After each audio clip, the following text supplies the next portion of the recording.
Bíanút faoi hénas fiáise chuomh lé agus ní sam choráil ar san ráid sin tá Jimmy get fadisteach hentí ach Happy New Year. I don't know if it's okay to say that still, considering it's what date is it today, 12th of January, but I haven't made a video for a while. I'm just going to make this a quick one, just with a couple of cool links that I've seen on Instagram. I do use Instagram, but I'm 40, so I don't really have the excuse of being any, my generation came up with social media when we were like in third level education, so I really should be better at it. It's probably just laziness, but there's a couple of really good links, because I have about 1,600 followers on YouTube here, according to it.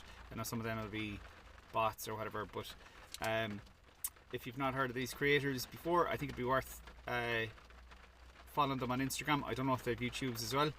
And the first one I'm going to pick is someone who discusses the same things I discuss.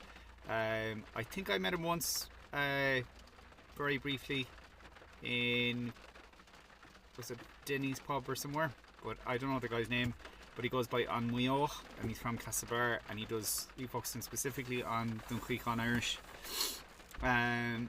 He only has a couple of followers there, so if you can go give him a follow. I'll have the names of all these over, or all these Instagram pages over my head here somewhere. The second one is a guy called Darren O'Doherty, who I think is from Derry, but I've never met the man in person, but I've spoken to him a good bit.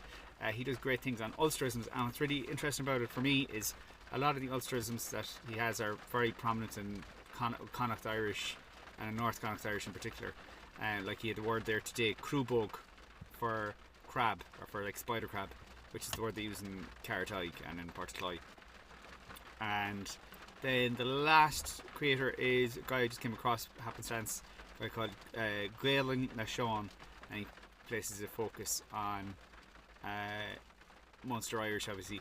I don't have any female creators here. It's not out of sexism or ignoring it, but it's just they came up on my page and I thought their pages were kind of interesting. But yeah, there's obviously loads of creators out there as well. If I can think of anybody else that I think is worth, just purely from the fact that they bring up interesting things. Of course, it's like creators like Guy Gillamali and all that kind of thing, and they're great for like just kind of generally getting people in. But if you're more interested in kind of like individual Nahani Kanta or Yagnachli Kanta, those guys which is probably why you're watching my videos, those guys would be well worth watching as well.